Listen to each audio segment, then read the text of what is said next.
Washington's Mall. WMAM. Where Washington comes to talk. Now, Rush Limbaugh.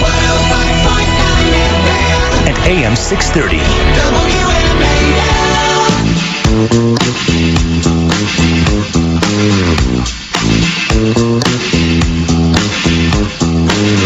Okay, so I see where Senator Grassley has given the accuser, Christine Ballsy Ford, until 10 a.m. tomorrow to decide whether or not to show up on Monday, right? 10 a.m.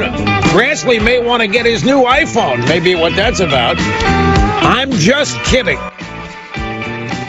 10 a.m. tomorrow, she's got to decide. And all the Democrats are going, well, they're bullying her. They're bullying her. You can't bully the accuser in this show. You can't do it. I tell you, folks, Robert Bork once said that we're witnessing the end of civilization while watching the Clarence Thomas and Anita Hill hearings. His buddy, Irving Kristol, walked by. I said, what are you doing? He said, I'm watching the end of civilization. And Irving Kristol said, yeah, no question about that, but at least we can still live well until it all goes kaput. It's great to have you with us, folks. Telephone number, if you want to be with us today, is 800-282-2882. The email address, lrushmo@eibnet.us. I think people are starting to get frustrated now because the Republicans, they've been over backwards to tell Ms. Ballsy Ford and her supporters that they want to hear from her. And the president has been going, he's been bending over backwards. It'd be wonderful if she would show up and testify. But there are, there's breaking news, there are new details emerging practically by the hour. Here we have the latest. It will unfold before your very eyes and ears, as the program does. Byron York had, by the way, a very good little tweet here. As these people are comparing this to Clarence Thomas and Anita Hill, and he points out some things that make it clear we're not talking about the same thing here. Anita Hill testified. She testified in the hearings in October of 1991 that Thomas harassed her with a pubic hair on a Coke can in 1981. That's what it was, folks. I mean, Snerdley is bowing his head in there. Can't believe it. Well, I mean, that was the big deal. Remember, the media was going to video stores like Blockbusters, trying to find out secret porn movies that Thomas may have rented. I kid you not. And what was it? There was a long dong silver. That's what it was.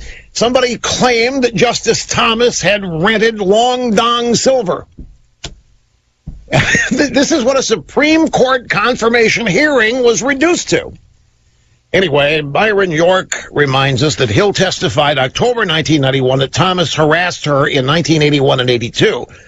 That's like 10 years ago. Far more recent than Christine Ballsy Ford's 36-year-old charge against Kavanaugh.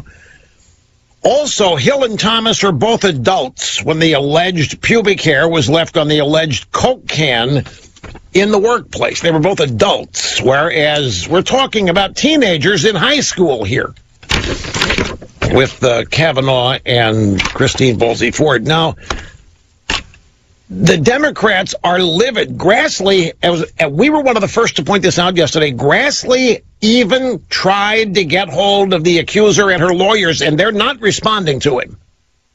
She, of course, isn't, but her lawyers are not responding to Grassley. Grassley said, I've tried smoke signals, I've tried SOS, I've tried Morse code, I've tried email, I've tried text, I've tried SMS, I've tried EMS, I've done everything I know to do out there, and I can't get a call back from him.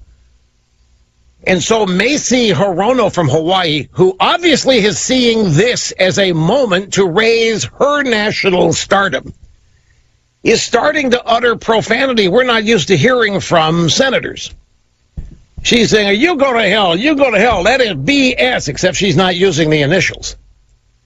And she says, Grassley, who are you to reach out and contact this woman without any of us knowing? You can't do that. Why, is that bullying too? the chairman of the committee trying to get hold of the lawyers. Anyway, what Grassley's offered, this is unprecedented. We were among the first to pass this on to you yesterday. That Grassley even offered to take the Senate Judiciary Committee staff to California wherever Christine Ballsy Ford is holed up. And they're rejecting that. And, of course, I predicted they would reject. You know why they rejected? Because, well, they will say she's in hiding. She's afraid for her life because wacko Trump supporters are all over her. And so this is just Grassley trying to find out where she lives so he can leak it to people and further endanger her. We can't let Grassley and his staff know where we are. This is the tone that they're taking. But it raises some questions. Why does an accuser claiming first-hand knowledge need more time to testify about her story? What kind of preparation is necessary here? We're talking about an event that took place in less than 7 minutes if it happened. 7 minutes. Maybe not even that long. So what the hell else is there to remember? What really is there to prep for? Is the preparation designed to sound credible when you don't know what you're talking about? Is the preparation designed to cover up for periods of time you don't recall? What could possibly be necessary here? She took a lie detector test. She wrote it all down. She was there. And her lawyers say she passed the lie detector test that they gave her. The Republicans desperately want to hear from her. And I don't think this is an act. The president's saying it'd be wonderful if she showed up. We want to hear what she has. The president said yesterday, look, if she shows up incredible, then we're going to have to rethink this whole thing. I mean, they're practically rolling out the red carpet for her. What are you frowning at? You think it's a sham? You think it's a trick? What are you laughing at it there? They want to talk to her. They want her to show. They want to hear her story. Well, Snerdley said, so you say the only reason they're acting eager to hear from her is because they know she's not coming. Okay, they know she doesn't have what? The story? She doesn't have the details. She doesn't have the goods. Is that what you were going to say? She doesn't have what she claims to have. That she's not going to show up. That's what you think. Okay, if she doesn't show up, I'm going to tell you what's going to happen. And I'm telling you right now, it's already in the works. And I know it's in the works because I heard a drive-by media person talking about it. A drive-by media person was Karen Tumulty of the Washington Post, who says she wouldn't be surprised if more women surface over the weekend alleging similar acts by Kavanaugh. Which she's just telegraphed that they're out there trying to find women that they can convince to come forward and say what they want them to say. You know they're working on that. You know that the Democrat Party, you know that the media, they're working in tandem. They are scouring women who went to the same school or went to school where Kavanaugh was seen, lurking around and so forth. And they're going to try to find as many women, maybe not too many, find one or two women to come forward and say, yeah, I didn't want to come forward, but I'm watching what's happening to Christine Ballsy Ford and I can't stand it. And so don't be surprised. That would be the cover if she doesn't show. You sitting there thinking that the Republicans and you know she's not going to show. Well, then that means the Democrats know she's not going to show. But the Democrats are not going to let the fact she doesn't show kill their effort to wipe out Kavanaugh. So in replacement for her not showing, don't be surprised. Don't be surprised if later today or tomorrow, sometime before this 10 o'clock tomorrow morning deadline, that another woman surfaces. But I want to remind you one thing. We had audio yesterday from a friend of Christine Ballsy Ford. Her name was Gary, Guerry. I forget her first name. Doesn't matter. We played the sound bites, and she was talking about how when they were in school that this kind of thing happened a lot. But not with Kavanaugh. She did not have any firsthand knowledge of anything Kavanaugh did, but she did say that all the boys, a lot of the boys, this is how they behaved. A lot of the boys did. You mean Brett Kavanaugh? No. She made it so clear she never saw Brett Kavanaugh. She never heard his name in any of this. Well, to me, that's all anybody needs to know. If we've got a friend of Christine Ballsy Ford coming out there trying to establish that Christine Ballsy Ford is not making it up, but this woman, this friend of hers, went out of her way. Cookie, grab that bite. Again from yesterday. No mad dash hurry, just whenever you get it. She made a point twice in the audio soundbite we played to make sure, no, she's not talking about Brett Kavanaugh here. There's also a little bit of news here. A website, there's a guy that runs a website. I don't have it right in front of me, can't remember the name of the site. I'll find it here in a second. I've not heard of the website before. But I'm going to go ahead and tell you, the guy running the website claims that he knew that after he went and looked at the yearbook, the high school yearbook from the year in question here at the yearbook where Christine Ballsy Ford went to school. And what he saw, he writes, convinced him that they're going to have to scrub that yearbook from the web. They're going to have to delete it. They're going to have to erase it. So knowing that would happen earlier this week, he made screenshots and copies and so forth and cached it. And the yearbook for the year in question here at Christine Ballsy Ford School is not all about, but there are numerous references of the girls having keggers.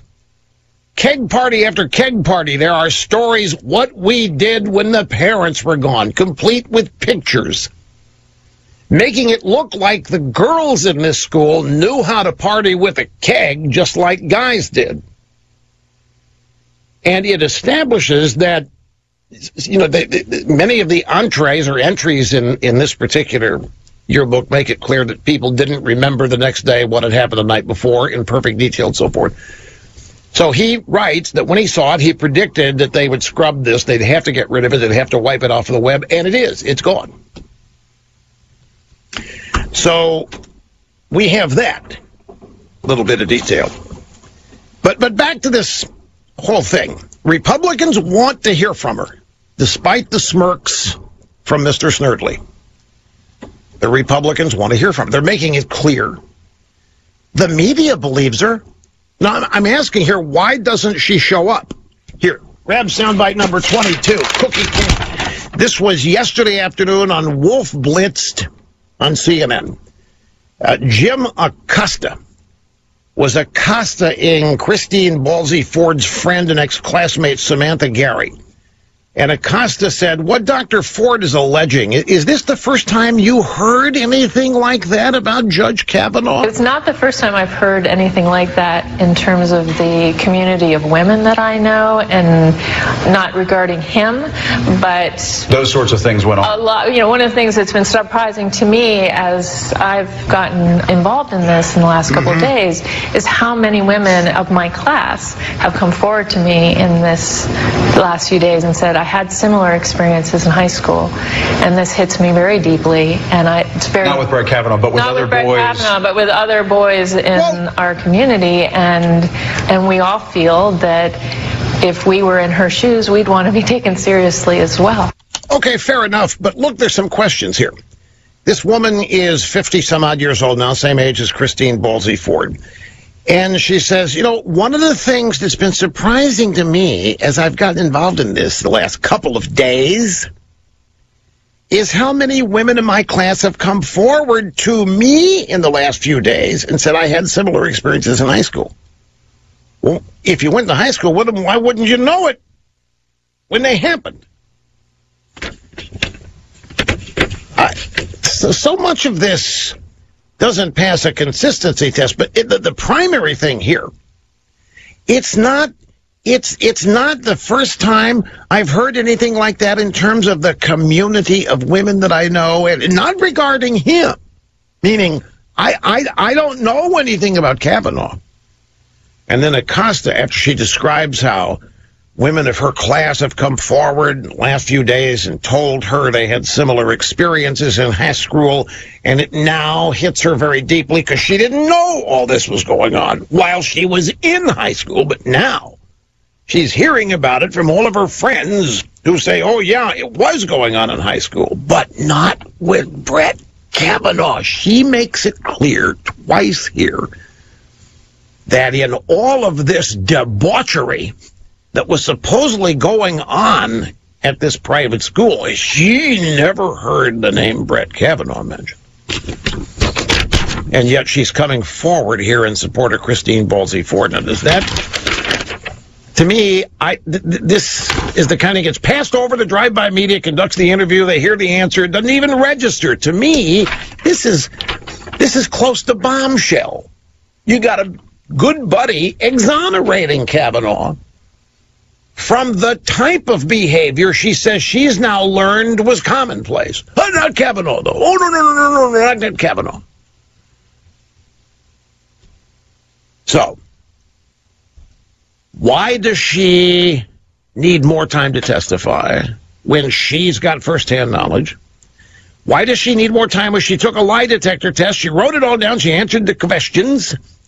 The Republicans desperately want to hear from her. The president said it'd be a wonderful thing. The media believes her. The media want to believe this woman so bad that they already do. So why is Kavanaugh, who is portrayed as a creepy liar by the media, why is he ready, willing, and able to testify, and Ford isn't? Could somebody explain that to me? He said he'll show up anytime, anywhere. She will not. I think Senator Grassley's handled this well. For people following the story, it's clear what's going on. Knee-jerk identity politics haters and abortion zealots, nothing matters to them anyway other than that. Republicans are evil because they've got minds of their own. Doesn't matter how accomplished and achieved and impeccable their reputations are like Kavanaugh. It doesn't matter how much charity work they do.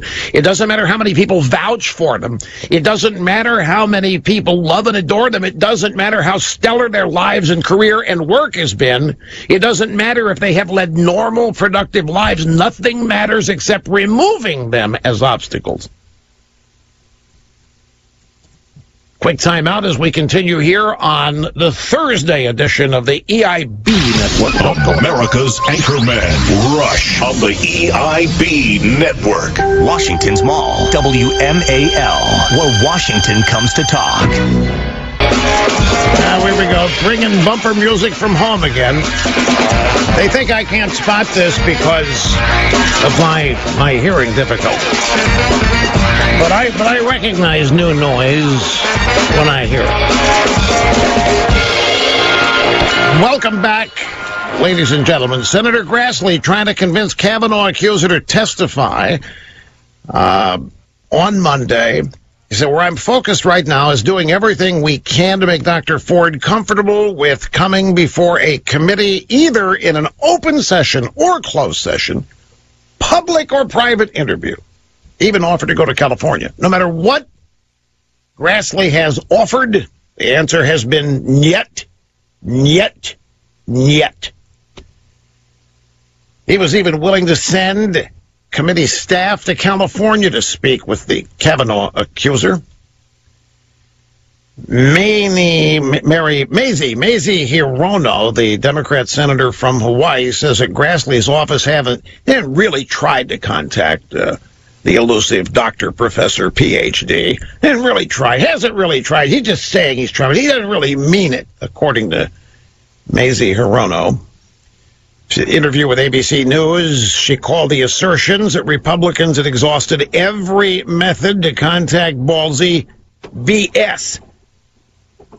Except she didn't say BS, she said the word. I would like for us to come together and figure out what's the best way to proceed, Hirono says in the video. Not that this seat of the pants stuff, I don't like this. A communications aide for Grassley's office responded, however, calling Hirono's claim nonsense, stating that the committee had made multiple efforts to contact Ford directly This is such nonsense. A committee has sent 9 emails. They've left 2 voicemails, said the communications advisor Garrett Ventry, writing on Twitter. And Mazie Hirono's out there saying Kavanaugh's fudging the truth. She doesn't know what the truth is here. You know, we're back to this. We're back to a woman says it, you got to believe it, except that's only in force when the Democrats are not in power or when the women doing the accusing are accusing Republicans. But when the women were accusing Bill Clinton, they were targeted and destroyed. The double standards are rife. Now, I said something on the program yesterday, up to soundbite number 3 here, and I want to repeat this because this might fall under the category show prep for the rest of the media. This can't be said enough. They really believe they're going to win the Senate, folks. They're believing their polls. They don't have the slightest idea what a potential backlash they are creating with their behavior here and what they're doing to the They haven't the slightest idea. They have no idea of the rage. They think the Democrats have all the motivation and inspiration, eagerness to vote. They have no idea what this is doing to Republican turnout. They have no idea at all. But we saw a harbinger of it in a Texas special election last night where a Republican won a Democrat seat that the Democrats have held for 139 years, and the polls did not say this was going to happen. Democrats think they're in the process of turning Texas blue. And yet this one seat that they've held in the district went heavily for Hillary, elected a Republican. They're sitting there blind as a bat. They have no concept. They have no sense because they're not connected to the American people. They have no idea how their behavior here is revving up Republicans to vote in November like nothing else could. You wait, we'll see. Last night on the Fox News channel, the Ingram Angle, the host Laura Ingram had pollster Frank Luntz on there asking him about the allegations against Kavanaugh and how was it going to play in the midterms. Her question to Luntz, from the people you're talking to out there, Frank, how will this Kavanaugh circus play out in the midterms? It does look like she isn't going to testify. The American people believe in fairness, and they believe that everyone deserves their day in court. They want to hear what she has to say. She leveled some very strong allegations. But I'll tell you that one of the big questions among the men I talked to is how far back are you going to hold someone accountable for the behavior that they did? Is what someone did when you're 17, is that applicable to what someone's life will be when they're in their 50s? Yeah, it's a great, great question. Remember Clarence Thomas and Anita Hill, she was alleging activity that occurred 10 years prior.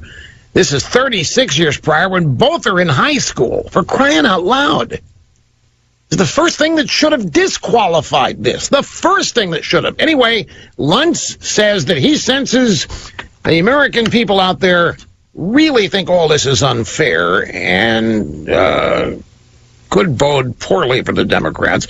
Next question, Ingram of the Ingram Angle said, I think that word fairness that you use, that cuts right to it. You can't lob these allegations and expect that you won't get any questions about yourself because people are being mean to you online. That's why the Democrats have used Anita Hill, because they realized within 24 hours that this story was turning, that people were starting to wonder, why is she backing off? Why, when you make a claim as significant as this, that you're not willing to back it up at that hearing? What you could have is what happened to Donald Trump in 2016. He won a majority of white women, and everyone thought that because of what had happened during the campaign, he would crater. In this situation, you may see women angry that they're being used, that they're being scapegoated, that they're being pulled into a political process that they want no part of. Make no mistake, authenticity matters more than anything in 2016, and this doesn't seem authentic right now. And the reason for that is that she won't show up and testify. And people don't understand that. They can offer all excuses that they want. But she wrote, she needs more time because she's been trying to forget this. She wrote this in quite a detailed fashion in the Washington Post. See, this is where, I'm sorry, there's a lot of this that I question. I question this idea that she's been trying to forget it all of her life and is now being forced into remembering it. And if anybody's doing that, That process was started by Democrats, which is going to be lost on everybody. But she'd been working on remembering this since the beginning of June. And if she didn't want to remember it, if she didn't want this, why send Feinstein the letter in the first place? There's so much of this that doesn't pass a smell test. It's in terms of common sense and believability. Now, talking about backlash, grab audio soundbite number 23. A bunch of Hollywood activists have now recorded a video from MoveOn.org supporting Christine Ballsy Ford against Kavanaugh. And this is it. And it's really creative. You have a repetition of the lyric line. Anyway, it's a bunch of Hollywood actresses there. Among them were Gabrielle Union, Julianne Moore, Eva Longoria, America Ferrera. And there are several in there that are unidentified. They don't even know her. They haven't the slightest idea who she is. They never heard of her like all the rest of us until a few days ago. And here now a bunch of Hollywood actresses out. We believe you. You and your testimony are credible. Signed, your sisters. Your sister. They don't know her. She doesn't know them. Now, my friends, there's one other thing about this that flies in the face of my prediction of the Democrats creating a major backlash here. And that is a Reuters Ipsos poll. And the Reuters Ipsos poll says that the public support for Kavanaugh is at its all-time low. That the American people's support for Kavanaugh is dwindling. Opposition to Kavanaugh is growing. His support is at an historic low.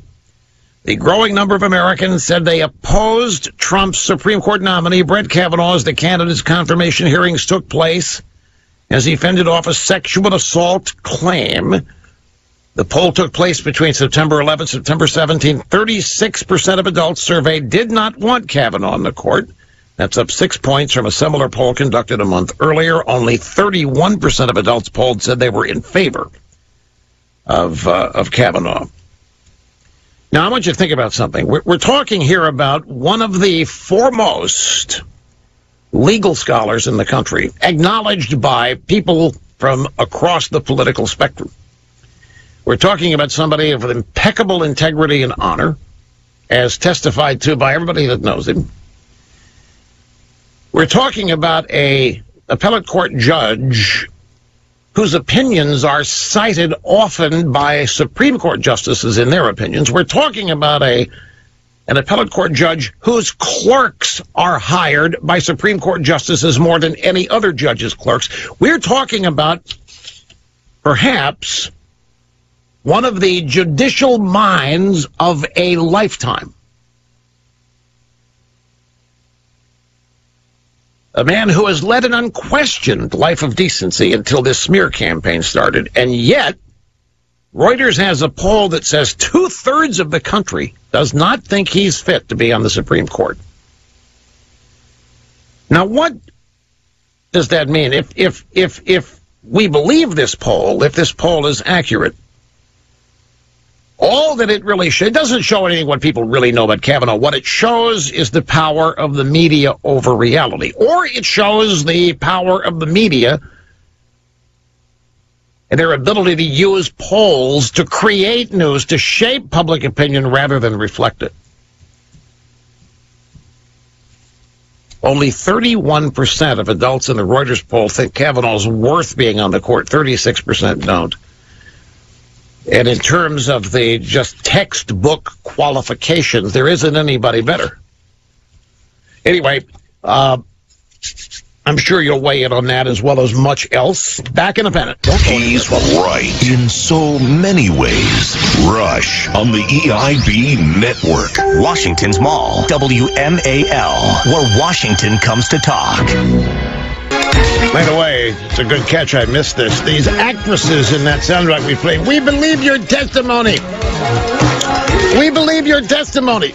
There wasn't any testimony. Hasn't been any testimony. All we've got is a letter. We don't have a single spoken word from this woman yet. Just a letter. She hasn't shown up. She hasn't gone under oath. Lie detector test is not under oath. There hasn't been any testimony. That's the whole point, folks. They're trying to railroad a guy out of a Supreme Court nomination based on a letter. She doesn't want to show up and testify.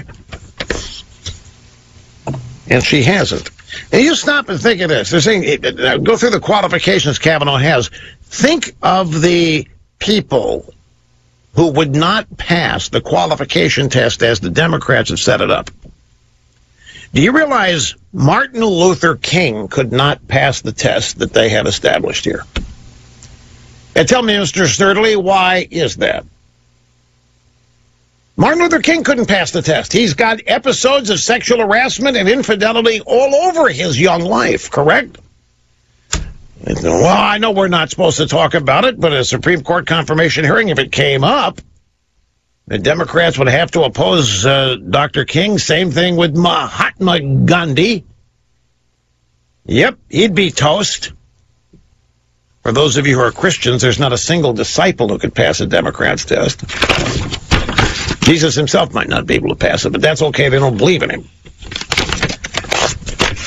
I mean, that's how ridiculous all of this is. Let me get started on the phones. This is Jerry in upstate New York. Welcome, sir. Great to have you here. Hi, Rush. I've been a listener since around 2012. I'm what you can classify as a millennial by age. Had a quick theory for you on the Ballsy Ford Kavanaugh situation. Okay.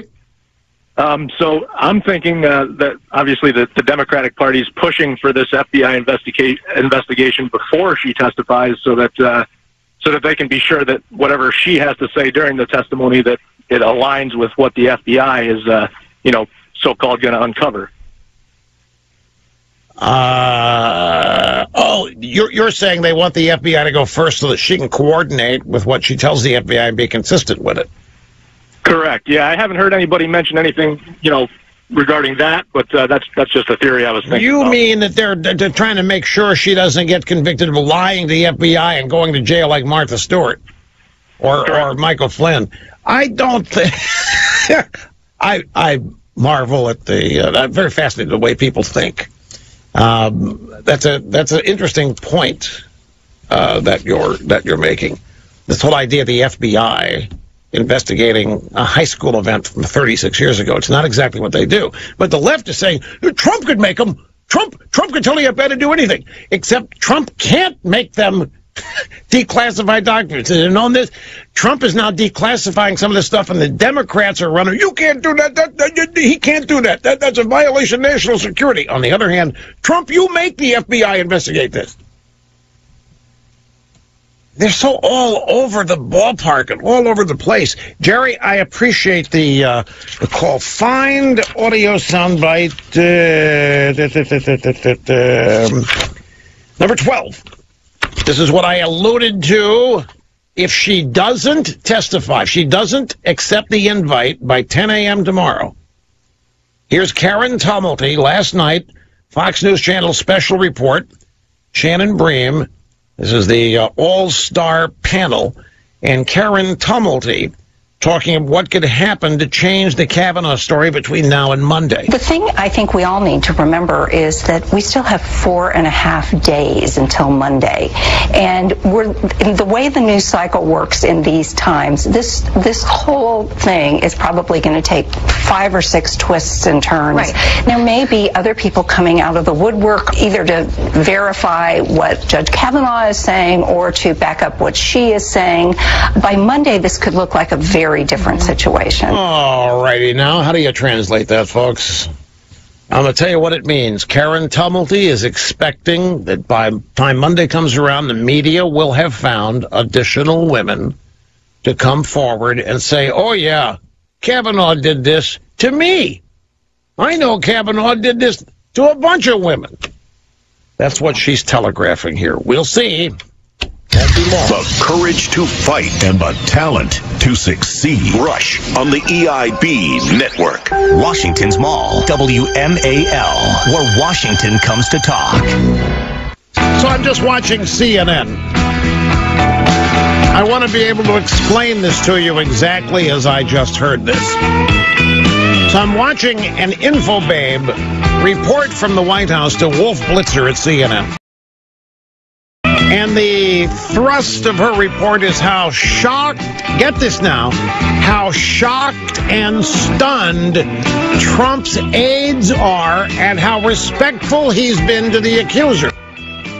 Not the media and others, but the people that work for Trump. This InfoBabe said the people who work for Trump in the White House, Trump's aides, have been blown away by how polite and accepting and gentle and nice he has been to the accuser.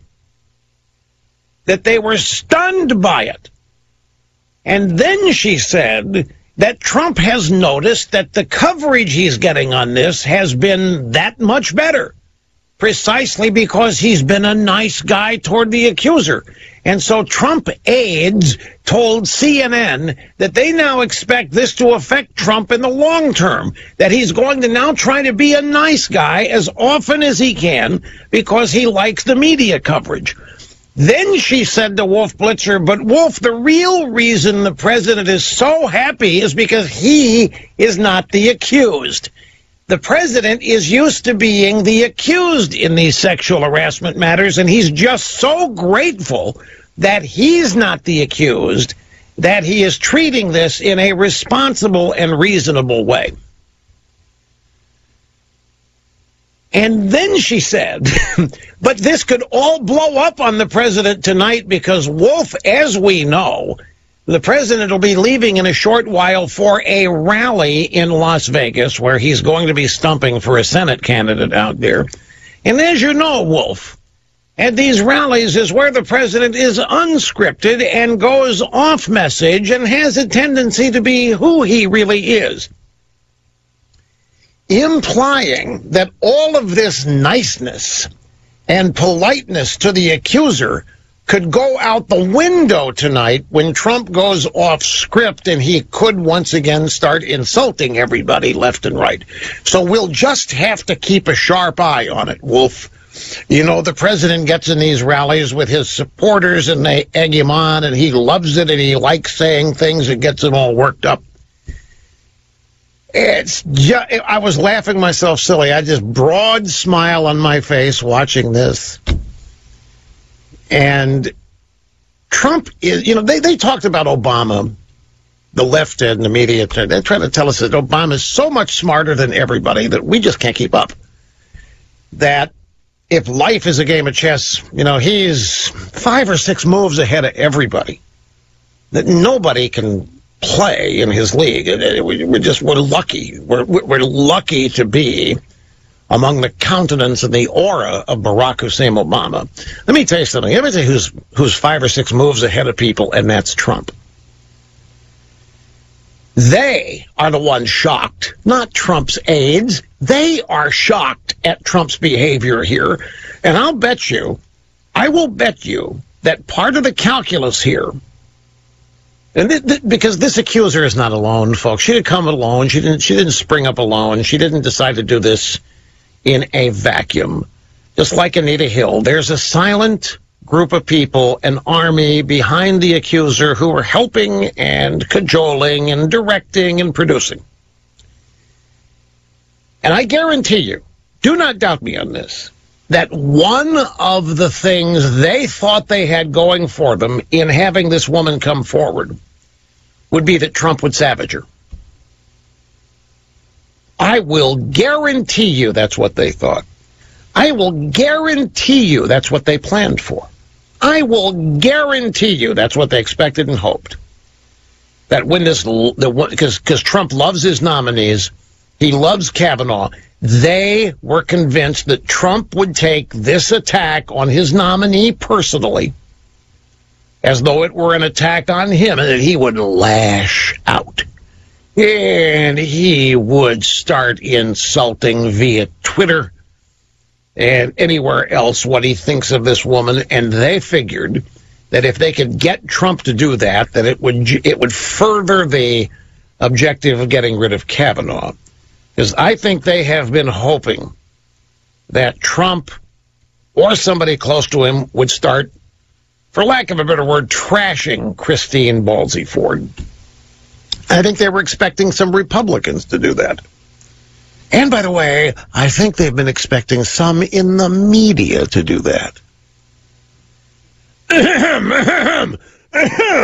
I think they have been openly monitoring by the second, waiting for any even outrageously wrong example where anybody in conservative media could be said to be speaking disrespectfully, unseriously, insultingly, or whatever. I have no doubt, because I know these people, I have no doubt this has been part of the calculus.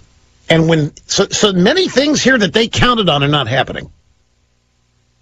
The president is not ridiculing her. The president is not treating her with disrespect. The president is not insulting her, and neither is anybody else. The Republicans have made it plain they're eager to hear what she has to say. Trump himself has said her testifying would be wonderful. He wants to hear it. The president's even said that if she's credible, that his nominee would be in trouble. Grassley has tried every which way to cajole her into speaking, offered her behind closed doors, on the record, off the record, even volunteered to go out to where she is. They bent over backwards to let her know they want to know what she has to say and that they will listen to it. And they've done so with tremendous respect for her. And what's it led to? It's led to Mazie Hirono flipping out and starting to use curse words about the Republicans and men in general. Kirsten Gillibrand can barely keep it together. These Democrats are going bonkers because they're not getting the expected behavior they wanted from Trump or the Republicans in the Senate or some in the media.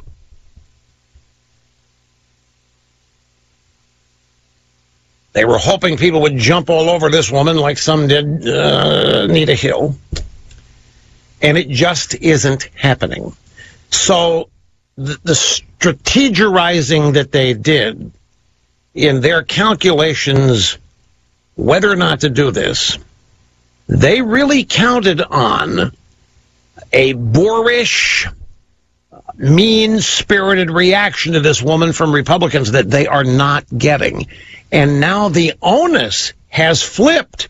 And the onus is now on Christine Blasey Ford to show up and start testifying, and she won't do it. And that's why grab audio soundbite number 6. David Rodham Gergen, he'll be followed by Jeffrey Toobin last night on CNN. Gergen on with Aaron Burnett talking about whether she should testify on Monday. I do think that she should come and testify under protest and to lay out the case why it's unfair, to ask for some more time, and then lay out her views. There are an awful lot of women in this country who are pulling for her, and I think she's taken on some responsibilities as a citizen to her fellow women to make the best case she can for why this is being railroaded through, why it was inappropriate, this wasn't fair, why she did what she did. She could be a very sympathetic witness. See, she has a duty. What is this? She has a duty to her fellow women. As a citizen, responsibilities as a citizen to her fellow women.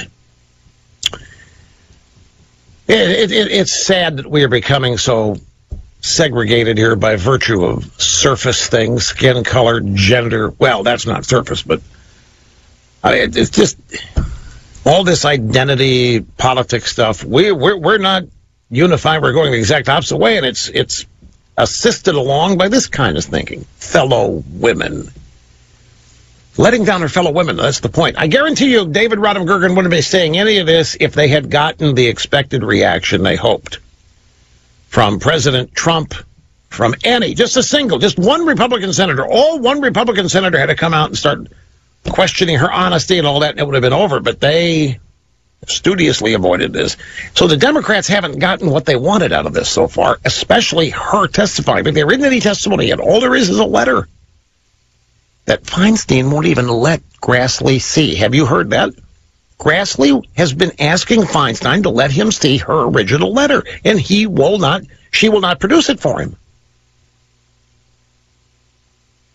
This is a ranking member of this committee. She's got the letter that started all this, and she won't let the other committee members on the Republican side see it. So we don't have any testimony. We just have a letter that Grassley can't even see because she won't show it to him. Here's Jeffrey Toobin last night with Anderson Cooper, who said both sides clearly seem to be digging their heels in here. That's true, and I think there's a factual matter that is worth putting out on the table. If she refuses to testify on Monday, Kavanaugh is getting confirmed. If she, maintains that this investigation is a sham and I'm not taking part, he is getting confirmed. Now, that may be unfair. That may not be a good thing, a bad thing. I think that's just a factual thing. If she does testify, then I think all the cards are thrown up in the air. He may well be confirmed anyway. But I think everybody should be clear about what the stakes are of her decision to come forward or not before the committee. See, they're starting to have doubts. Now they're starting to talk about Kavanaugh. He might be confirmed anyway. This has not played out the way they thought it would. It has not played out the way they structured it. By the way, folks, do not doubt me on this. None of this that's happening here is improv. Every bit of this was orchestrated with her original warrior playing a central role, this Deborah Katz. It's a longtime Democrat activist and fundraiser. And all these people have ties that go way back to both the Clintons and Obama. And none of this is improv. This woman did not write this letter without anybody knowing it was going to happen. And Dianne Feinstein didn't receive this letter not knowing it was coming. And then when she got this letter, kept it to herself. It was this is a plan that has been, in fact, we had a caller earlier this week, and I actually have been thinking about this. I think that this whole thing here might actually have had its origins during the Romney presidential campaign, when Romney was the first to mention Kavanaugh as a possible Supreme Court pick. And I think once his name surfaced officially in that regard, Democrats get in gear and start laying the groundwork for their destruction campaign for any nominee that any Republican might name. And I think that would go back to 2012. So don't believe that any of this is improv. Don't believe it just happens. Very little of what happens on the left, particularly with media involvement, happens spontaneously or any kind of improvisationally. This is all part of a campaign. Everything they do is. And so when Karen Tumulty says that it's a long time between now and Monday, and there could be additional people that pop up, like there could be further evidence of people speaking up for Kavanaugh. There could be other women between now and Monday who say that it happened to them. Let me ask you this.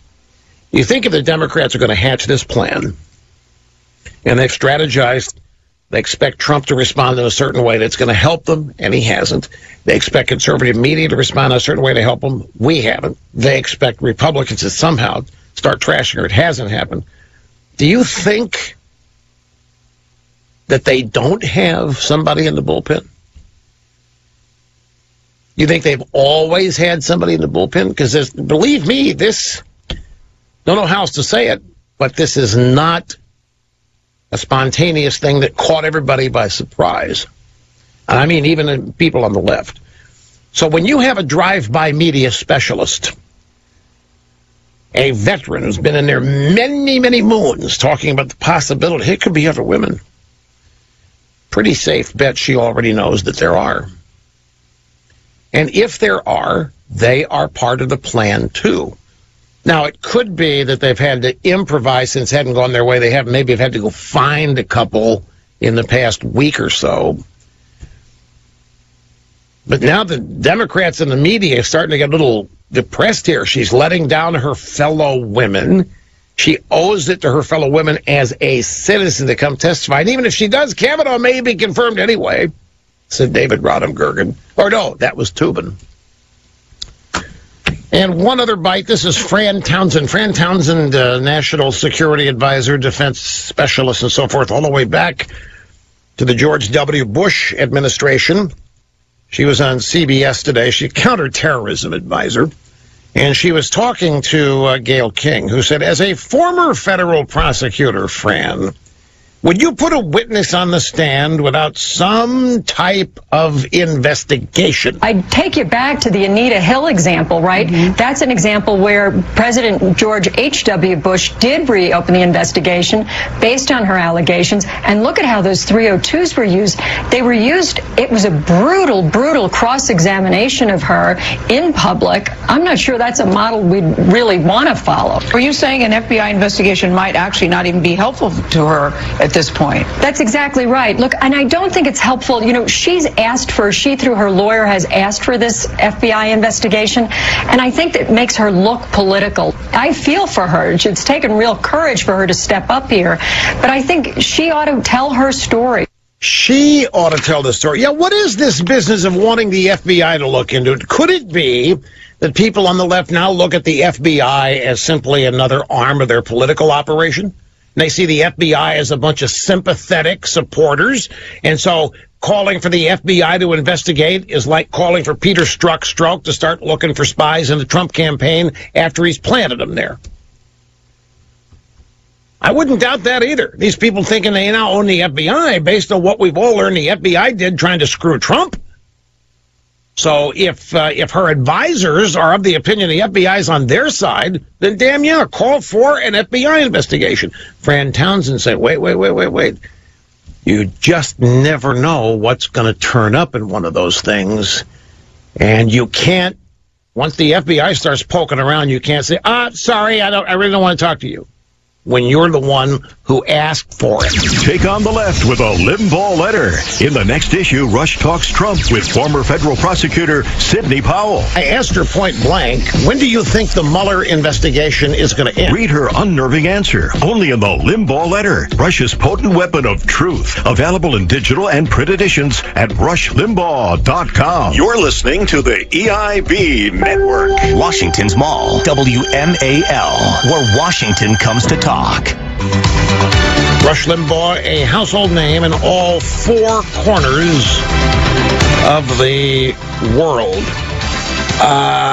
Two things before I get to the yearbook story. First one here, Kavanaugh accuser's classmate makes new claim and then backtracks and deletes everything. There's a lot of deleting going on out there, and the New York Times had to issue a major correction. Do you know what they did? The New York Times ran a story about this guy, Mark Judge, I think it's his first name, the Kavanaugh's friend, who doesn't remember a thing about this incident. It was claimed that he was there and so forth. The New York Times ran a story in which they said that this guy, this friend of Kavanaugh's, Judge, remembers the incident. It was on their website for 40 minutes. Judge, comma, who does remember the incident, says he does not. They left out the word not. It was up on their website for 40 minutes, an abject lie, until they corrected it. And their correction alluded to the fact, well, you know, there's a lot of people out there promulgating fake news. Sometimes even we get caught. They didn't get caught with anything. They knowingly tried to get away with it. That's why the media has become the chief strategists of the Democrat Party, and it's been that way for a long time. They are the power makers and breakers, and they're the ones that are leading the charge. That wasn't a mistake. They put it up there for as long as they could get away with it, because they know in 40 minutes or 30 minutes, a lot of people are going to see it. We'll never see the correction. And the New York Times story made it look like that Kavanaugh's friend is lying, because he told them that he does remember the incident, when he has always said he does not. That he does not remember where it was, when it was. He doesn't remember being in the room when anything like this happened. But the New York Times ran a story that he does on their website, 40 minutes. Now, here's the other. A woman who claims to have been classmates in high school with Brett Kavanaugh's accuser, wrote in a Facebook post on Tuesday that the incident did happen, and it was talked about at the school for several days after it allegedly happened. Well, after that, the story went viral after NBC News published a report on the claim from Christina King Miranda, who lives in Mexico. Christina King Miranda writes that the incident did happen on a Facebook post, and that people were talking about it at the school for several days afterwards. Her post was titled, Accuser's Schoolmate Says, the NBC's headline was, Accuser's Schoolmate Says She Recalls Hearing of Alleged Kavanaugh Incident. Well, that Facebook post has been deleted. Here's what it said. Christine Ballsy Ford was a year or so behind me. I didn't know her personally, but I remember her. This incident did happen. Many of us heard a buzz about it indirectly with few specific details. However, Christine's vivid recollection should be more than enough for us to truly, deeply know that the accusation is true. If Kavanaugh truly has the integrity mentioned by those who support him, then he should be just as courageous as Christine and stop trying to dodge the accusations. He should admit what he did, speak from the heart, and apologize. However, by the time NBC News published its report, Christina King Miranda had already appeared to start walking her claim back.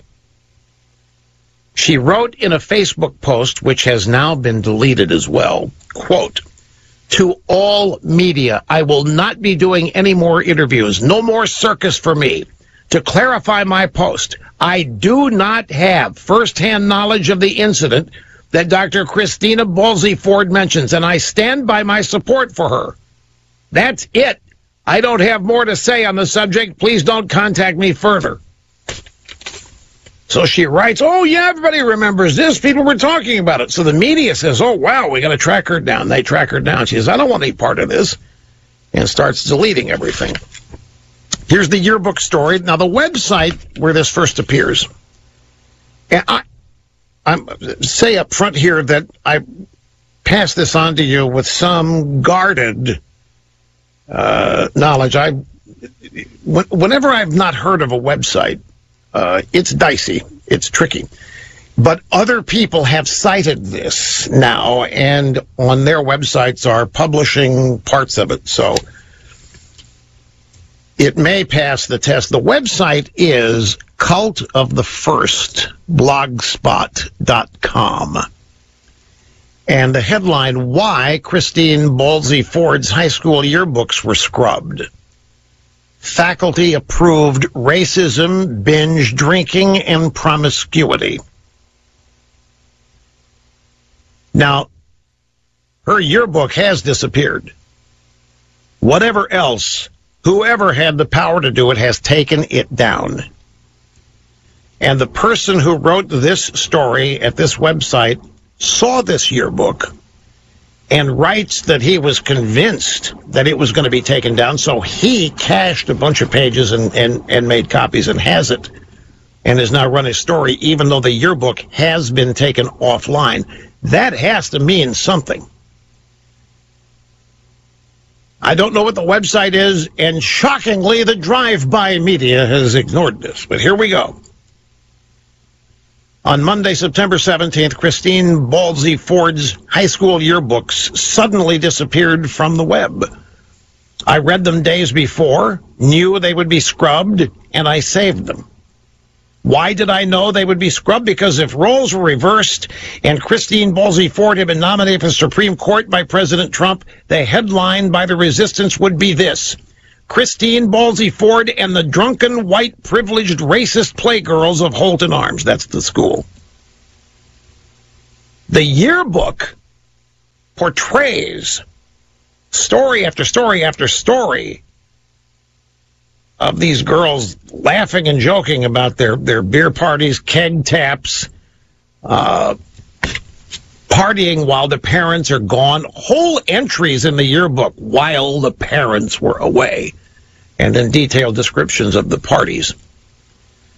And this guy says this would be an accurate headline. That's why the yearbooks have been scrubbed. They are a testament to the incredible power these girls had over their teachers, their parents, and the boys of Georgetown Prep, Landon, and other schools in the area. In the pages below, you will see multiple photos and references to binge drinking and the accompanying joy of not being able to remember any of it. These yearbooks are therefore relevant to the national investigation now being conducted in the media, in homes, and in the halls of Congress, and they should not have been scrubbed. If Brett Kavanaugh's yearbooks are fair game, so should these be. And you'll wonder while reading them, why the hell did the faculty approve of these yearbooks? Why did the parents take out paid ads in these yearbooks? Animal House had nothing on the infamous Holton Party School. The resistance media has been singularly focused on Kavanaugh's high school yearbooks, which imply that he got drunk and threw up. There's no need to imply anything from the Holton Arms yearbooks. It's all there in focus, and the written word, too. All the sordid details is approved for publication by a look-the-other-way faculty. And now it's available for historical evidentiary review. It is to this wild Holton Arms culture we must look in order to shed light on the last-minute allegation by Christine Balsey. And in the official high school chronicles of this era, we find many names of people who can provide relevant evidence. Chrissy Blasey alleges she cannot recall the exact date, place, or names of people who were at the party in question. This research is intended to refresh her recollection and the recollections of others who may recall key facts. In this report, last names have been redacted, faces obscured, and other than the picture of Chrissy Blasey seen below. The yearbook title is Scribe. The relevant issues are Scribe 82, 83, and 84, corresponding to her sophomore, junior, and senior years, where she and classmates were 15 to 17-year-old juveniles. Anyway, it goes on. There are pictures of the students while participating in beer parties, drinking parties, looking disheveled, looking drunk, happy, describing what it was like to be able to party when the parents were not around. And here's what, while the parents were out, it's an actual screenshot of what looks like a school newspaper story. And it seems to indicate that these parties were frequent and all that. So this is out there. It will be totally ignored by the mainstream and drive-by media. But it does dovetail, when Debbie in Dallas called, I think it happened. I think this all happened. I think she just may not remember with whom it happened. And this yearbook, and the fact that it's been scrubbed, all three of them, 82, 83, 84, do cause you to raise eyebrows. Why scrub the yearbooks? What, were high schools partying like this in Cape Girardeau when I was coming? Well, yeah, I mean, there were, it was a big deal to get a six-pack when you were in high school. I, of course, wasn't. I started work when I was 16, but yeah, it was a big deal. The difference is none of those parties made the yearbook. We didn't take pictures and publish stories about the grand parties. We did not make public all the great things we did at our parents' homes when they were away, which apparently is all over these yearbooks. Well, I don't think that's different from any high school at any other time. Teenagers are always going to flit around, play around, try to partake of things denied them because of age or what have you. There's nothing abnormal about that. So what? What's the point? Go ahead. Just ask it. What were the boys like? What do you, in terms of what? Well, let me just tell you this. You're asking me about, in no way do I remember the girls leading these parties. They might have had them amongst themselves that we didn't know. But what are you getting at here? What were the boys like? Well, you're asking me. Mine were in the 60s. This is in 1982, 83, 84. And today, that's 36 years ago. Which makes this even that much more absurd. In every corner of this world, Rush. Your name is a household name. Limbaugh on the EIB network. Washington's Mall, WMAL, where Washington comes to talk. Here is Mazie Hirono this afternoon, a Democrat senator from Hawaii, speaking with reporters about all of this. We have not created an environment where women like Dr. Ford can come forward and be supported in a respectful way, and that is not what is happening. What is happening with the Judiciary Committee is really, I would call it a railroad job, and it's totally unfair. I'm counting on the members of the press to point out that this is a fast track. They are totally intent on getting Judge Kavanaugh onto the Supreme Court, come hell or high water. Come hell or high water, and you have to ask yourself, why? No, we don't. The answer to why is eminently simple. He was nominated. This has gone on weeks longer than the average confirmation process. He's eminently qualified. The story is why you people are trying to derail him.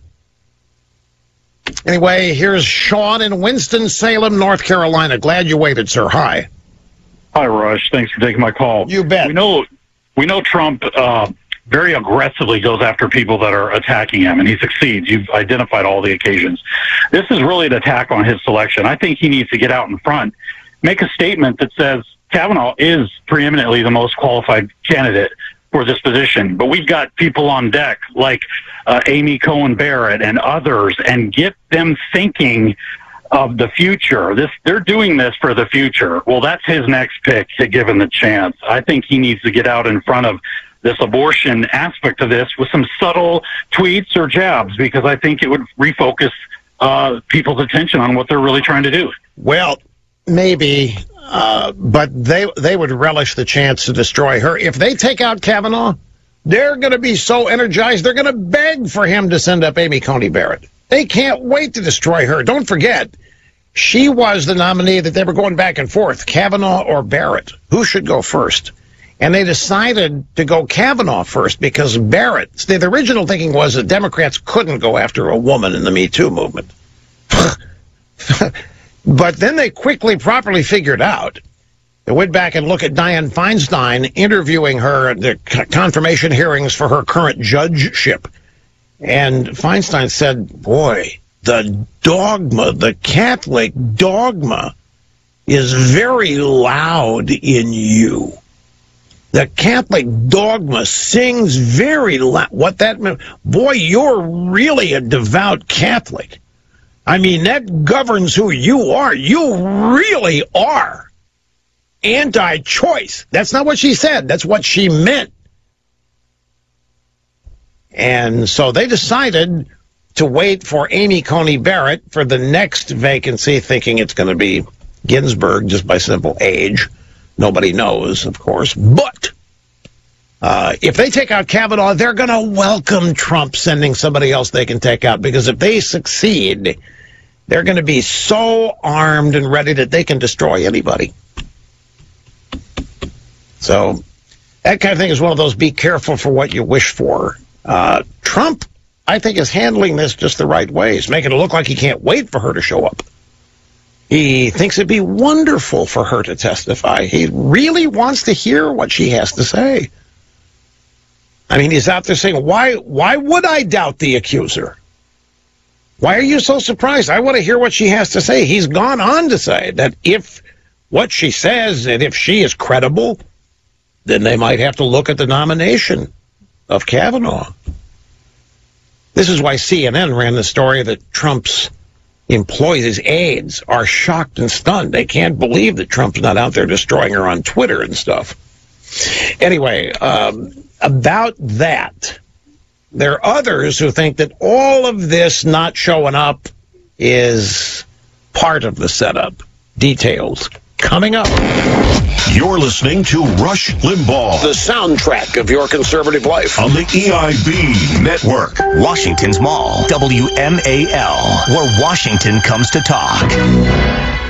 We got the former New York office director of the FBI, Jim Kallstrom, coming up on Democrat demands for an FBI investigation into this instance.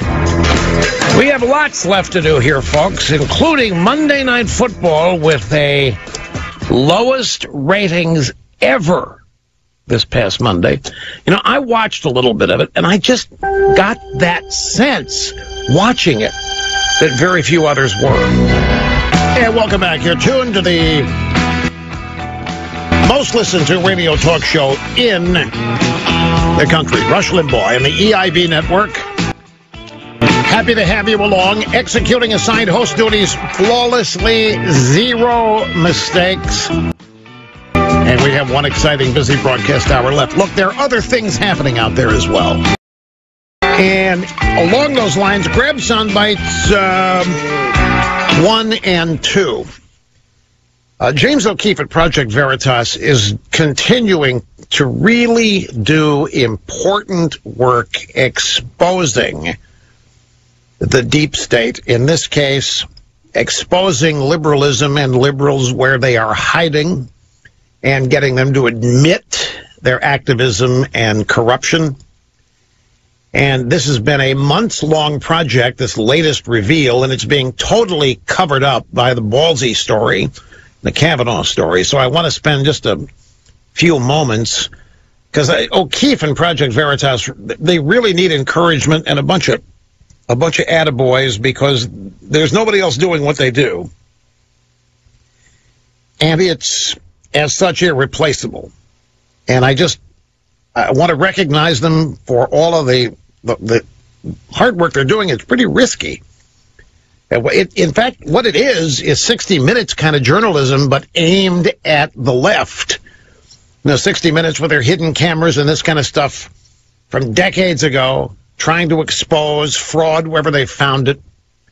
None of that ever happens aimed at Democrats or the left. And so O'Keefe and his group have done exposed Acorn, blew Acorn up, the Obama Community Organizing Group. So we'll get to that here in just a second. Monday Night Football. I tuned in to watch it. Just not during the anthem. It was after the game had started. In fact, it was probably 45 minutes, an hour after it. And I just remember, oh my gosh, there's a Monday night game on.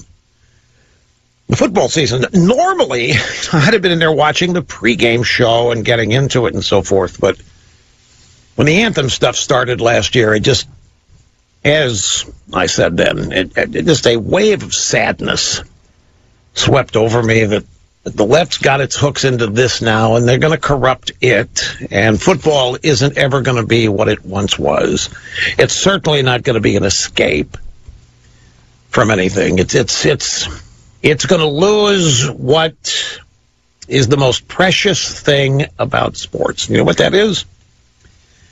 The most precious thing about sports is that it used to be the one thing in life that you could invest total passion without consequence. As we grow older and mature and have things happen to us, sometimes they hurt us, our guard goes up. Oftentimes people shrink into themselves and they are less outward, forthcoming, and honest about who they are because they're afraid of being cut down to size, chopped down, disrespected, laughed at, whatever. It's a common human trait. I wish it weren't as common as it is, but it is. So people retreat within themselves. They do not reveal themselves for fear somebody's not going to like it. Somebody's going to laugh at them or insult them, or somebody they really love is going to reject them, so they... But with sports, you'd have to worry about all that. You could root for your team like a banshee. You didn't have to hide anything about your fandom for your team. Baseball, football, you name it. And that's what's gone. That's what's been taken away from football, because it's been replaced now as just the latest enterprise in the American culture that is being used to advance the Democrat Party's political agenda or the leftist socialist agenda. And who wants to participate in that? I mean, even if you're a leftist socialist, but you happen to like football, when there might be some of those, it's just gone. So I don't religiously tune in anymore.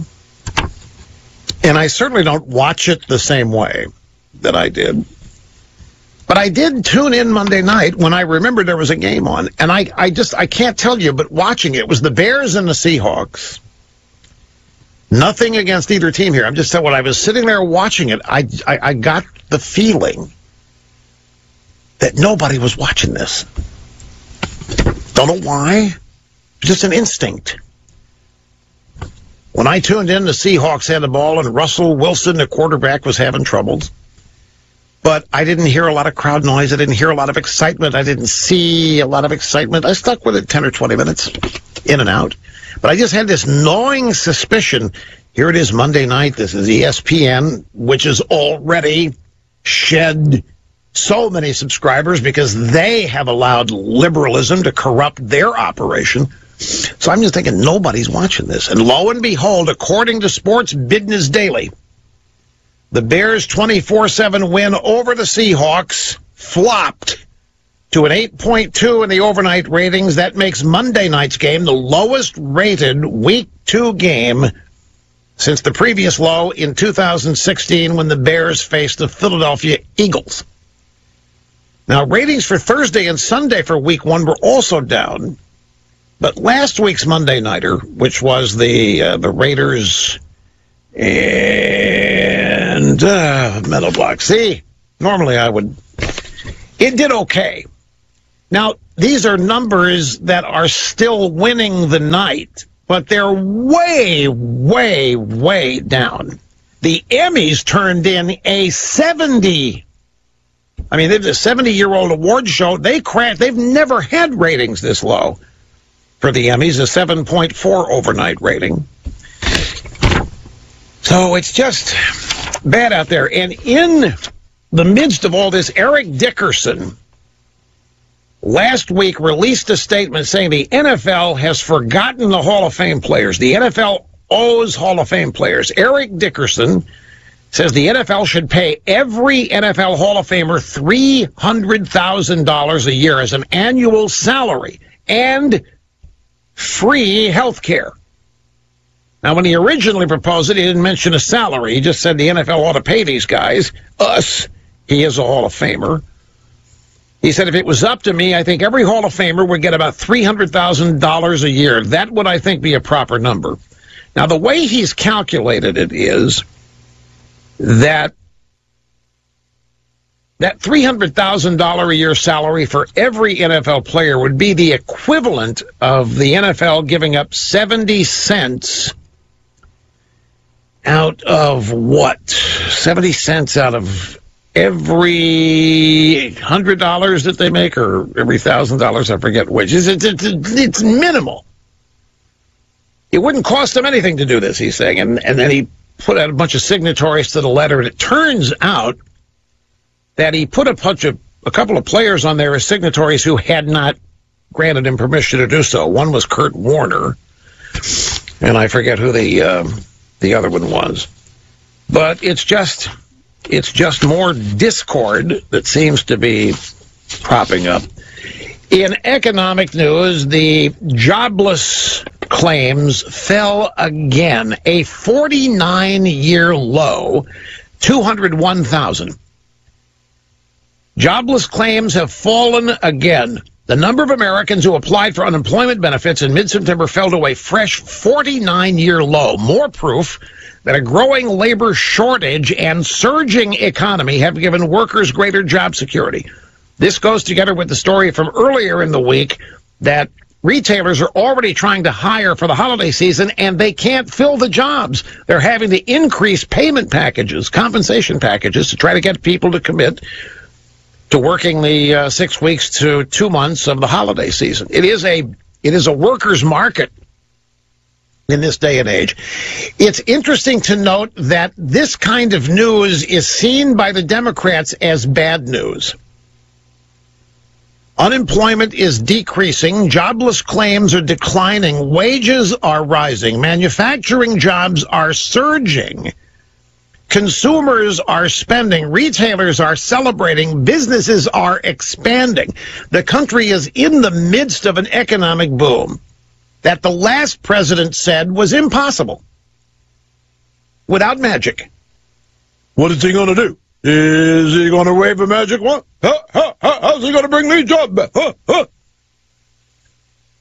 It's so good that Obama and the Democrats are running around trying to claim credit for it now, which is laughable. There honestly is no way these economic numbers could be reached. This kind of economic activity could not happen under Obama administration policies. They just couldn't. Obama would have left the tax rates where they were, if not increased them. Hillary Clinton would have done the same. Hillary Clinton would have kept regulations in place and made new onerous ones, all the while telling people to get used to it, that America's best days were really not that best. And the new normal is this. Democrats were famous for saying there isn't any such thing as American greatness. America's never been great, said Andrew Cuomo. The Democrats are deathly afraid of an October surprise document dump from President Trump. Politico story. Democrats worry Trump and his allies are teeing up a series of document releases meant to gin up GOP voters before the midterms. Democrat operatives are growing anxious. Republicans are working to undermine the FBI's Russia investigation. Undermine the... It's a joke. Hispanics are flourishing in the Trump economy. Last week, the Census Bureau announced new household income numbers, which showed that median income for Hispanic households grew by 3.7%, adjusted for inflation last year. That's more than double the increase seen by all households. More Hispanics moved into the upper income brackets. Fewer Hispanics remained in the lower ones. All of which is welcome news as the nation celebrates Hispanic Heritage Month. Finally, news we can all rally around. Why, the Democrats even must be thrilled over this, right? I mean, the Democrats are desperate for Hispanics to do well, aren't they? Yeah, but not this way. Democrats don't want Hispanics to do well when the Democrats don't have anything to do about it or with it. I'm wondering if it's still home. Remember James Carville, after he said, "This is what you get when you drag a dollar bill through a trailer park," with a picture of Paula Jones there. It was also James Carville who said, "It's the economy, stupid. It's the economy." Is it still? Drive-bys are not reporting this economic news. They're not touting it, not doing anything of the sort. It used to be the number one determinant in elections. Is it anymore? We don't know. Speaking of it, the Dow Jones Industrial Average returned to its all-time high earlier today, while the Standard & Poor's 500 hit a fresh record as well. Stocks gained everything they had lost and then some for the year, up over 26,000 earlier today.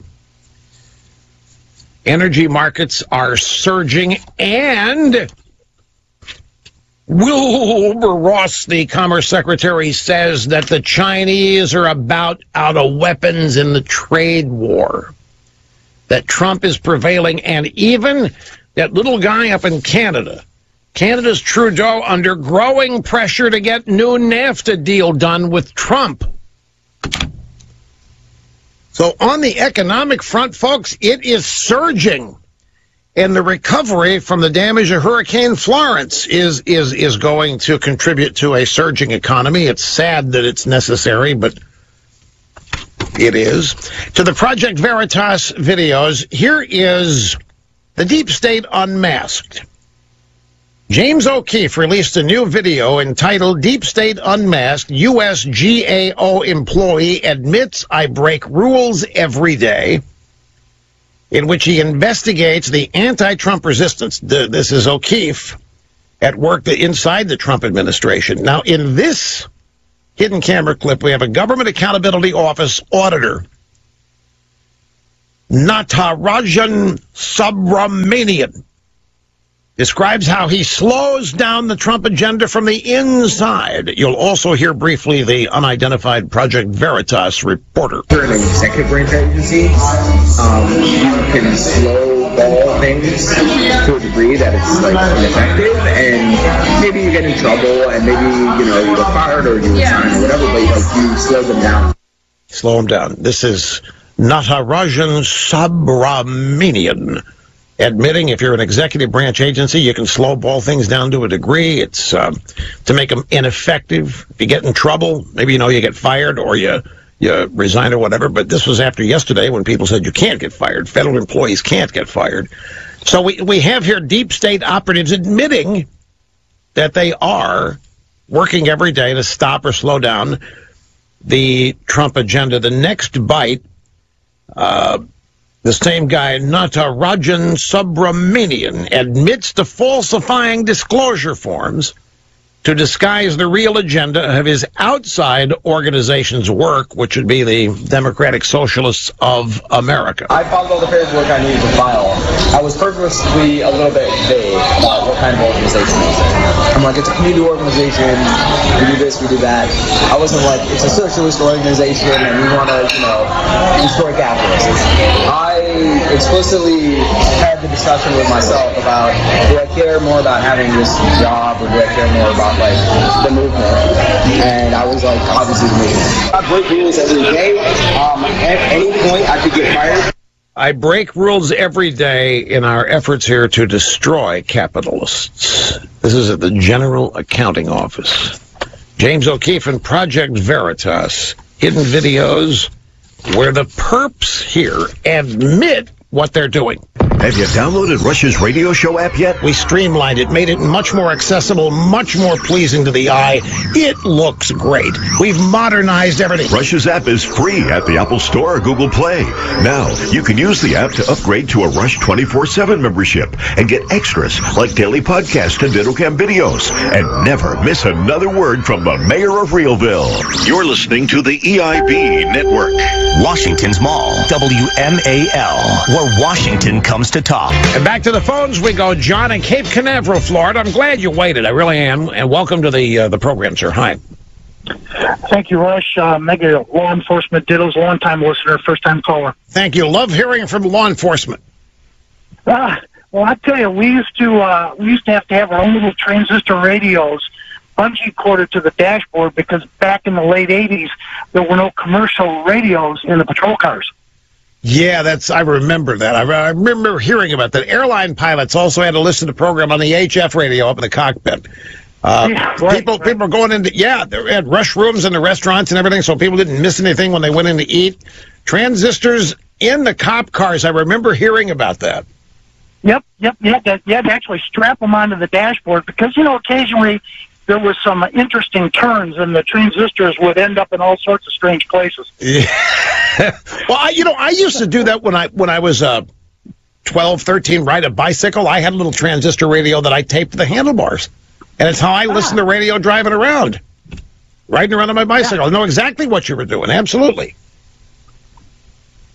Well, sir, anyhow, this ongoing debate with this professor or doctor has been orchestrated since it became public. The Democratic Party has really been doing this thing just real methodically. And I think now it's pretty common knowledge that it's going to be a he said, she said. So what I think they're doing is they're setting us up on this we'll see a pier. And you've got all these commentators on the TV and so forth that are saying that she's being bullied, she's being railroaded, that the old white guys on the Judiciary Committee are against her. And I like this. I like here. Let me, for those of you having trouble hearing, that your cell connection is probably worse than that transistor radio you used to have in the car. But this is actually a brilliant observation. What John thinks is happening here is that we're all being set up as we're talking about what a bunch of bullies the Republican senators are with the deadlines that she's got to say whether she's going to show up on Monday by 10 a.m. tomorrow or else. that what they're planning all along is for her to make a dramatic entrance on Monday at the last moment, displaying bravery and courage that we haven't seen since Anita Hill. And that she will take her place and submit to an interview in question. This is what IFIX is being assembled right now. I wouldn't be surprised by anything, but they're obviously planning something, and still, folks, do not discount that they are looking for and have found other women to claim the same thing about Kavanaugh between now and Monday as well. Now, stand by the audio soundbite number 24. You know, crime shows on TV use the phrase breaking and entering to define burglary. Somebody breaks down a door, window, enters your home.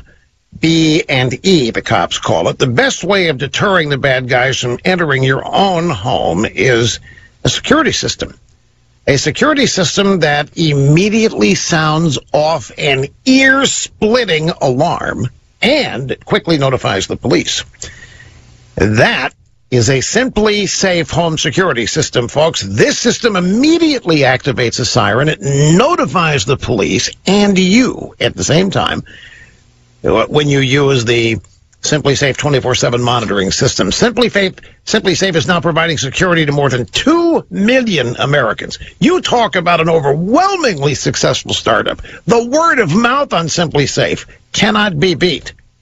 No matter the kind of dwelling you have, if you own a home, if you rent a home, if you live in a condo, if you live in an apartment, Simply Safe can be easily installed in an hour's time. And that's because it operates with Wi-Fi and not wires. So without any wires to run, the installation is a breeze. And literally anybody can do it. You put the base station where you want it in the house, and you put the sensors on the doors and windows and wherever you want them in the house. They communicate via Wi-Fi to the base station. I mean, it really is something you can do yourself. And after you've done it, well, then you quote-unquote know your system. You're not going to need to call anybody when something's not working, have them come out and try to troubleshoot it. You will know. You perform the easy work of affixing the alarm sensors on every door and window you want to protect. Everything about Simply Safe is easy.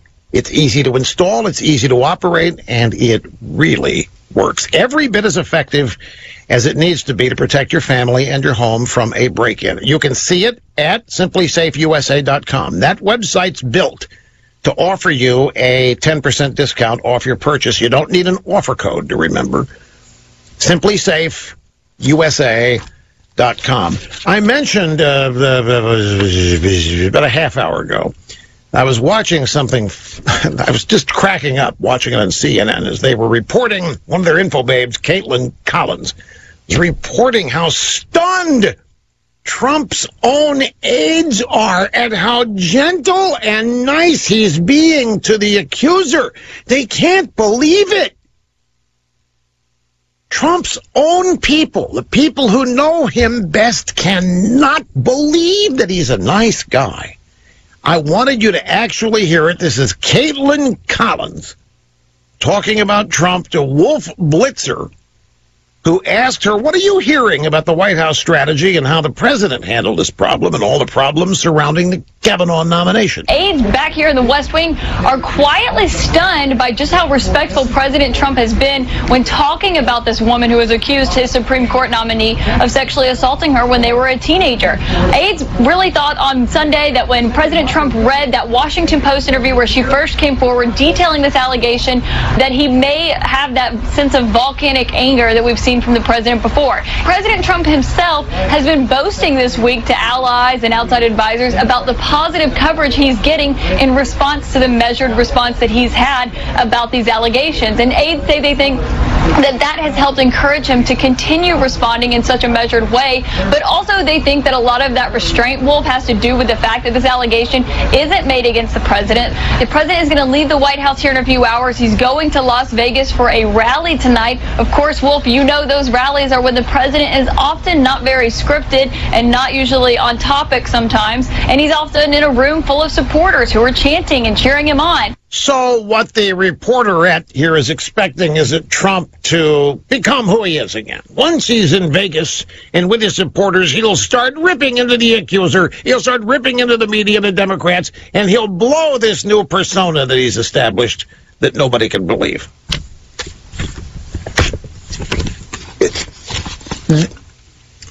Look. Yes. Snurdly asked me, do you believe there are Trump aides at Tuxie? Yes, I think Trump's got one of the leakiest West Wings we've ever had. I think got a lot of people in there out for themselves to this day still. I don't have any doubt that they're leaking in there. I don't have any doubt that they would make something like this up. People that know Donald Trump know that it's not news that he's a nice guy.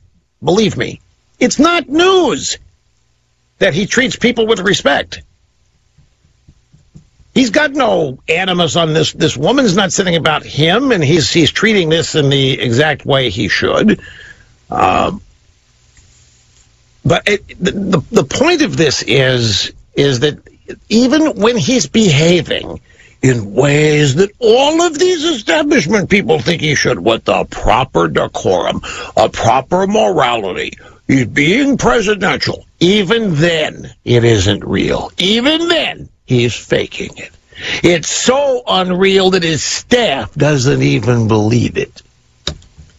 And then they throw the bit in. Yeah, he's so excited with the coverage he's getting. Might continue to keep on being a nice guy. But that's until he gets to Vegas tonight, Wolf. As you well know, Wolf, the president goes off script, and he's in that room with those literally insane supporters of his, and that's when anything can happen, Wolf. And we will be there, Wolf, to chronicle every instance of Trump not being this fake nice guy that he's been acting the past 3 days. That's what her report meant. Here's Will in Chanhassen, Minnesota. It's great to have you. I'm glad you called. Welcome to the program. Thank you, Rush. Mega devout Catholic dittos. Wow, thank you. Insisting on the FBI's investigation gives the Democrats two benefits I haven't heard anybody mention yet. The earlier caller, Jerry, almost had it right. One, it creates a perjury trap for Kavanaugh, similar to what Mueller would like to do to Trump. And two, it allows the Democrats to overcome Miss Ford's apparent change in heart regarding her testifying before the committee. She won't need to testify if they do this. Allow me to explain. Suppose the FBI has some copy of a yearbook that shows all of Kavanaugh's classmates, and they systematically walk through it saying, did you ever attend a party at Billy Bob's house, at Jim Bob's house? And say Kavanaugh, suppose he admits to attending a party at Joe Schmo's house on April Fool's Day in 1976 or 1876 or whenever. Now the Dems have time and place. All they need to have now is to find two liberal activists who are willing to perjure themselves by saying that they were at the party, that they saw Kavanaugh there, and that they only heard rumors that some girl almost got raped. They don't even need to say Kavanaugh was the perpetrator. And poof, like magic, Miss Ford's memory is suddenly refreshed, and she too suddenly remembers that the party where this horrible event happened was at Joe Schmo's. And then she can make that dramatic entry to the shock and dismay of all those evil Republican bullies on the committee. And right now, the Democrats have a problem. If she asserts a particular place and date before Kavanaugh speaks, Kavanaugh might actually be able to prove that he was not there, perhaps visiting Grandma's house, or maybe someplace overseas where that requires a passport stamp so he can prove he's not there. But another advantage to this is those two liberal activists willing to perjure themselves. Suppose one or two of them are not available to be able to testify before the committee for a couple of weeks. Maybe one of them's having an emergency appendectomy surgery, and the other one, I don't know, is overseas, talking to Russians. The other one would be having a chopadectomy or an addictomy, or one of the two, yeah. It creates the delay that the Democrats are desperate for. So I think that the getting the FBI involved creates this nightmarish... They're not going to get the FBI. If the FBI gets involved, then we know the fix is in. The FBI is not going to get involved. But your scenario is entirely likely if they did. and your prediction or analysis of the strategizing that the left could be engaging in is right on as well. I can totally see that. But as you were going through all this, you know, the one thing that struck me, how many background checks has Kavanaugh had to undergo already by the FBI? As an appellate judge, as he was the staff secretary to the White House of George W. Bush, this nomination, this guy has received an FBI anal. He's got a media anal that is ongoing.